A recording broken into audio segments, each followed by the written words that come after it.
Hi, I'm Melissa at last, and welcome back to my channel, Rose Ether Cherubim. Today we are talking about how your voice has power, how your words shape your entire world around you. And to start with that, we are in Proverbs today. Proverbs 18:21. But before jumping into that particular verse, I really want to read the beginning of Proverbs because it really clarifies the entirety of what Proverbs is. And also, a side note, if you do want to begin reading your Bible and you want to kind of do a 31-day challenge, Proverbs has 31 chapters. So if you want to read a chapter of Proverbs each night and then maybe write a little something each night, that'll kind of help you grow in like knowledge and in wisdom. And that's what Proverbs is all about. So, the book of Proverbs, we're going to read a few verses from chapter 1 before we jump into chapter 18. Chapter 1, the Proverbs of Solomon, the son of David, king of Israel, to know wisdom and instruction, to perceive the words of understanding, to receive the instruction of wisdom, justice, judgment, and equity, to give subtly to the simple, to the young man knowledge and discretion. A wise man will hear and increase learning, and a man of understanding shall attain unto wise counsels. To understand a proverb and interpretation, the words of the wise and their dark saying. The fear of the Lord is the beginning of knowledge, but fools despise wisdom and instruction. My son, hear the instruction of thy father, and forsake not the law of thy mother. For they shall be an ornament of grace upon thy head, and chains around thy neck. So there is lots of importance here. This is rich in knowledge, wisdom, understanding, instruction, everything that you need to continue to move forward that God is going to teach you. And it's like really here, it's saturated in the book of Proverbs. So it's such a good place to start if you want to challenge yourself to read the Bible a little bit more or delve in deeply and begin journaling and understanding all the beautiful things that can be taught here. So now, let's jump to 18. So chapter 18, verse 21. Death and life are in the power of the tongue, and they that love it shall eat the fruit thereof. And it's simple, but it's so entirely true. What we talk about, what we focus on, who we focus on, it becomes a point of contention or it becomes a point of blessing. So are we saying positive things that are bringing in the life we want, or are we saying negative things that are killing anything positive around us? It is completely possible.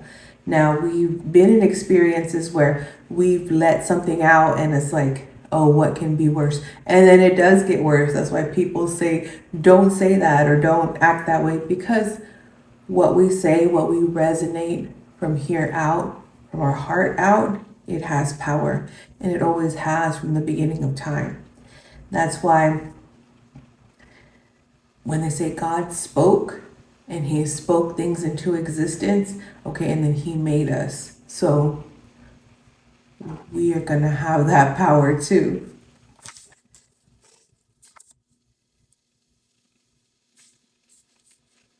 I think that people tend to speak negatively, mostly because we're taught that way. You know, we're taught to be fearful and say things in a fearful way of, oh, I'm looking out for you. You know, and we learn this from a child where it's like, don't do that, you're gonna break your neck, or don't do that, you're gonna hurt yourself, you're gonna fall, stop running, you know, and they're all of those things are speaking an outcome over you. And that's why I think it's very difficult sometimes for people to outgrow that way of speaking or reteach themselves that way because that's what you've heard from young. And these are from your caretakers or from your teachers or from people that are speaking over you with authority, in essence, wanting to control you. And that's another thing, that words have power to control you. If you're constantly told that you're great and you're wonderful and you're going to accomplish great things, you're going to go out into life feeling that way. And if you are told the opposite, that you're not worthy, that you are not smart, you're not, the apple of God's eye, you're not something of greatness, you're going to believe that and go out into the world and project that. So we're really just a projection of the words that have been taught to us young. And that's why it's so important to have a relationship with God, because then you can see through the projections of what people are speaking over you. And you can see through, this person is saying these things to me and I don't accept them because they're coming from a place of fear. They're coming from a place of control. They're coming from a place of insecurity. And deep down, that has nothing to do with me. But it becomes something to do with you if you accept those words. And again, it just happens to happen. It happens to happen from a young standpoint, from being a child. And if you have caretakers that spoke negatively over you, you're going to naturally take that in and begin to use it on yourself or use it on the people around you. And then you are further building a world based on negativity, based on insecurity, and based on things that were projected onto you, whether it was fair or not. But now you're contributing to that energy. And again, if you were raised positively and spoken to positively and with respect, you're going to project that out into the world. Well, I hope that you would choose to, because you were taught that and you were given the example of that you would project that out into the world, and then thus create a world and safe spaces for people to live and be in and enjoy that positivity. And I think that the scripture can really apply through decades of life, through centuries of life, because we have to understand the way that we speak and the way that we move in the world. It's us showing God through action. This is what we want, and this is who we are, and this is how we identify. And God is going to tell you, yes, identify with this and continue to make the path flow for you, or no, you don't identify with that. That's not for you. That's not the way that you should be thinking, and you're taking on something else and wearing it. You're wearing somebody else's clothes. You're wearing somebody else's words right now. And me, God, I don't want that for you. So then he's going to kind of thwart your path, and he's going to be presenting the things that you're speaking so that you can face them and be like, is this what I'm calling to me?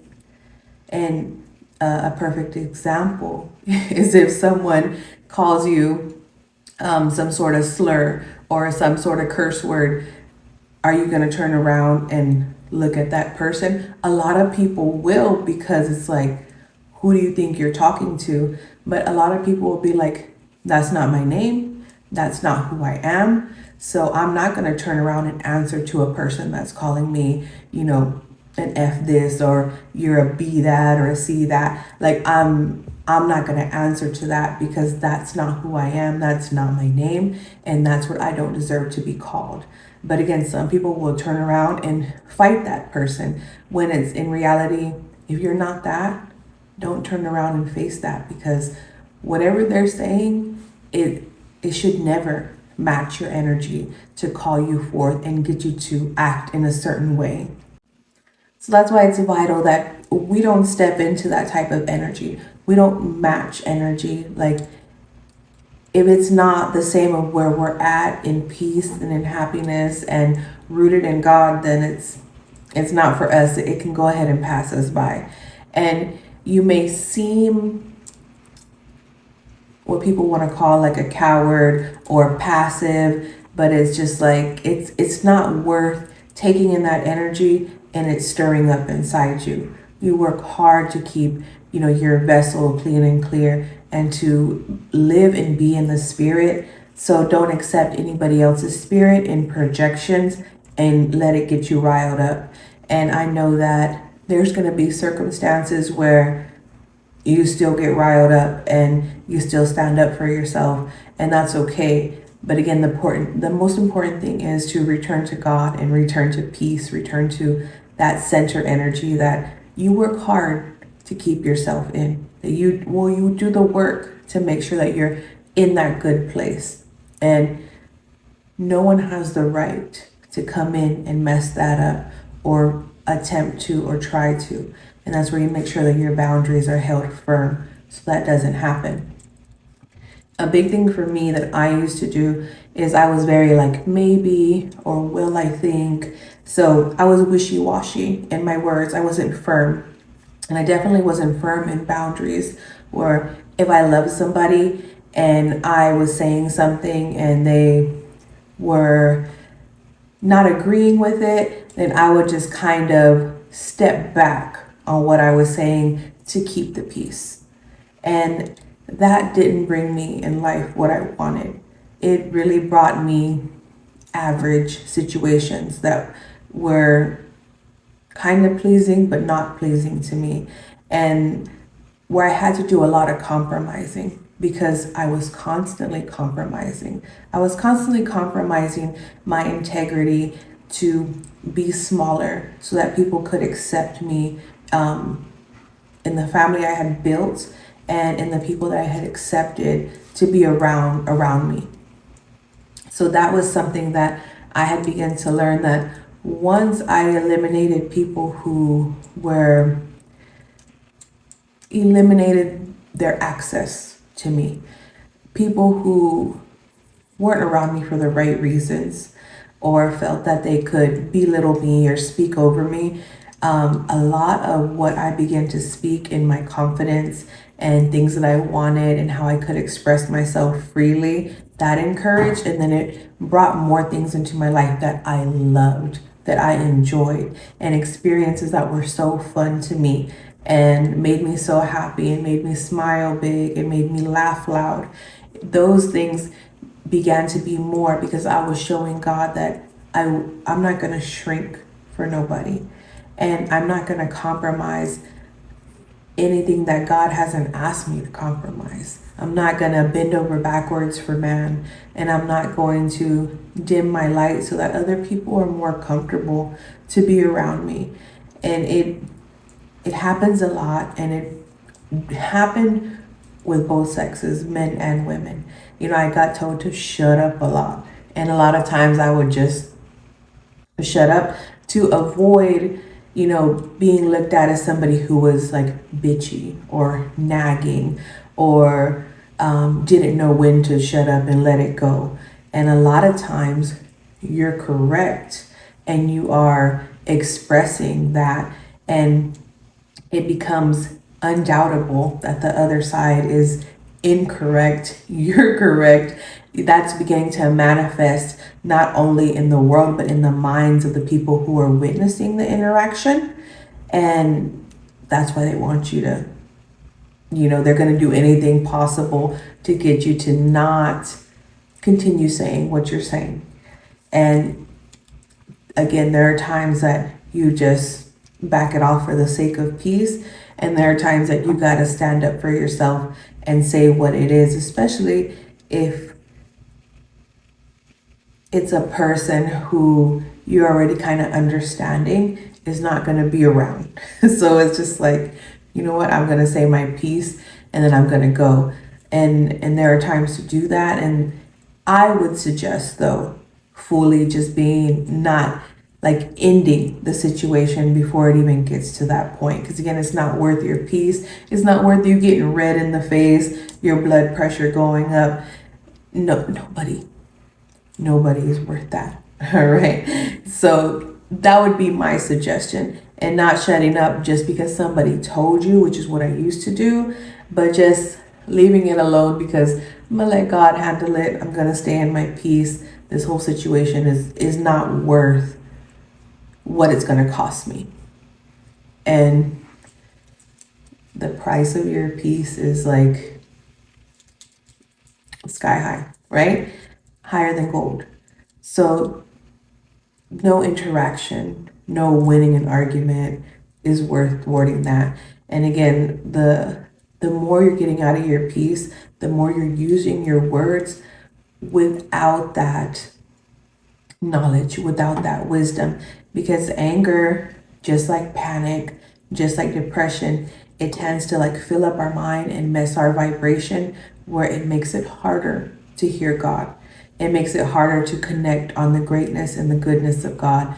And that's why sometimes people are sent to mess with that, to kind of see, are you really connected to God? Are you really on your path? Can what I say rile you up because, they don't, whether they believe in God or whether they believe in what you're doing, they want to prove something.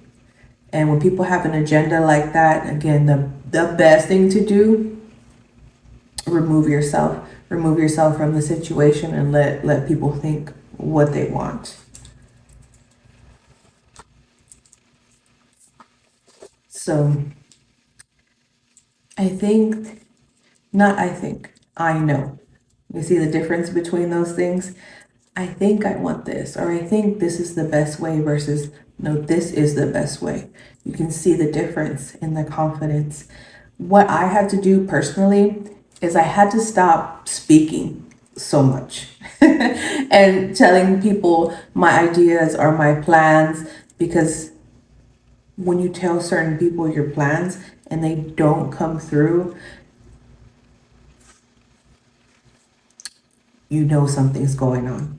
And that's something to bring to God and talk about. And God's going to let you know that what you're suspecting is yes, or what you're suspecting is no, because you could easily be getting in your own way, or somebody could be giving you an evil eye, or somebody could be secretly hoping, that everything that you want in your dreams don't come true. And it's hurtful to find out if that's the case, but it's better to know than not to know. And the way that I started was I just kind of pulled everything back. I'm like, I'm going to pull everything back and only speak positive and only speak in a way that is confident and sure. So I have to unlearn a lot of language, a lot of sayings that I had, because they weren't helping me bring in the life that I wanted, the results that I wanted. So you got to stop saying things like I think and maybe, and being unspecific about things. So if you say, I want a dress or I want a suit, okay, and you get brought a bright pink suit or a bright pink dress with green trimming and polka dots and stuff. Well, you wanted a suit, you wanted a dress, but you don't want to look crazy. You don't want to look like a clown. You don't want to look not put together. You don't want to look not fashionable either, right? So versus you say something along the lines of, I want a black on black suit with what kind of handkerchief color do I want? Maybe beige, something of that nature, a neutral color, a gray handkerchief, but everything's black on black on black. And you know specifically what to look for. God has a specific answer of like, okay, they've thought this through. This is what they want. I'm going to present them with a few options that are black on black on black. Or I want a mermaid gown that has sequins on the bottom and a matching bolero. Like it gets specific, and that's the way you need to speak, like a very specific order. You order your food. Okay, I want this kind of sandwich, no mayonnaise, extra pickles, and you really, instead of being like, I want a sandwich, and they bring you the standard order sandwich, and you're upset because you're not really getting deep down what you want, what you have your taste for. And that was something that I had to learn, to be very specific, and also not speak on what I don't want. So one of the best examples I heard was a mom was saying she has two daughters, and one daughter was like, Mom, I want eggs, bacon, pancakes. And the other daughter was like, well, I don't want pancakes. So she made the daughter who had the specific order hers first, because she knew what to do, what to get for her. And when she opened the door to her fridge, she saw that she had some yogurt. And the little girl always talks about how that's her favorite yogurt. She loves it. So boom, she added some yogurt. She knows also her daughter's very vocal. So her daughter said, oh, I also like blueberries. So she put some blueberries on top of the yogurt. Boom, made her breakfast, served it to her. The second daughter began to cry because she's like, well, why did she get served first? And she's like, well, she told me exactly what she wanted. Now with you, I have to wait for you to come to the kitchen, and then we have to go through all these questions, all these details about what it is you don't want, because all you told me was that you didn't want pancakes. And I think that that's a perfect example when we say, oh, well, I don't want to be this, or I don't want to be that, or I don't like that. Okay, that's fine, but what do you like? And if you don't know, that's a good place to start. And that's a good place to talk to God, to be like, why don't I know what I like or who I am? How can I achieve that? And you can begin to find these things. So when you have a really great experience, tell God, oh, I love today. Like I tell God all the time, and I live in Florida. So sometimes we have these really great, not sometimes, all the time, we have these really great sunsets where the sky is all these different colors of purple and pink and, blue and peach. And I always tell God when I come out and I see that the sky is like, has so much pink in it, I'm like, God, I love a pink sky. I love a pink sky, God. And if I'm ever having a down day and I walk outside in the afternoon when the sun is setting, pink sky. And I'm instantly happy because I'm like, God, I love a pink sky. So those are things that we have to tell God. We have to tell God what we love, and we have to express it. And we have to express it in a way where He can remind us of that in these different times that we go through. And that is where we have to be. That is where we have to be. We have to constantly be telling God what it is that we love. That way He can bring us more of that. And then we can also compound off of that and begin to understand how God made us in our identity. He made us to be happy children who tell us what we do want, not what we don't like. Because that's kind of teeter-tottering on complaining. And if you have a child who is happy and joyous versus a child who is complaining, I mean, what do your ears want to hear more?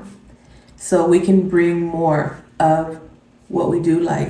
But again, we have to understand our identity. We have to take the time to look at the world around us and the experiences that we are experiencing, so that we can talk to God about these things. And we need to talk to God about all these things, all the little things, from everything that we want to eat that day, to our deep, hard thoughts, to simple stuff, a show that we like, one of our favorite colors, favorite scents, the small details God wants to know, and the big, deep things as well. We definitely need God for that. So daily, just start saying what it is that you love, what it is that you like, what you want more of. Try to refrain from complaining. Try to refrain from speaking negatively, definitely in the forms of gossip and stuff, because that is an energy you don't want to attract into your life. And if you find yourself around people that do that, remove yourself or do your best to change the subject in a graceful way.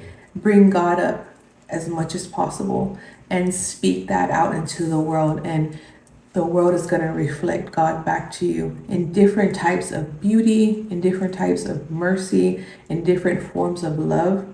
You're going to be able to experience that. And you practice that every day. And even if you slip up and you say something negative, you can be like, God, I rebuke that. I am so sorry. And try to reword what it is that you said so that it's positive. One of the big things that I do and why I bring this up is I often bring up PTSD or CPTSD to talk about how how we can overcome trauma. And a long time ago, I was diagnosed with that. But I don't say that I have PTSD or CPTSD. I just say I was diagnosed with that to know that for conversation purposes. And I will say it to know that, okay, yes, I kind of understand or I've been through things that, allowed this diagnosis, but it's not my identity and it's not who I am. And that's why it's really good to go through the videos I did before because we talk on identity, we talk about not focusing on the past, and now we're talking about using the power of your voice to come from all of that and speak into existence the presence and the future that you want and that God is just waiting to give you. So again, I love that you're here. I love the talks that we have. And I love how it's all come, how God is bringing it all together. God is so perfect in the way that he does things. So I love you. God loves you more. Remember to pray and meditate and continue to speak life so you can bring in the life that God has already planned out for you.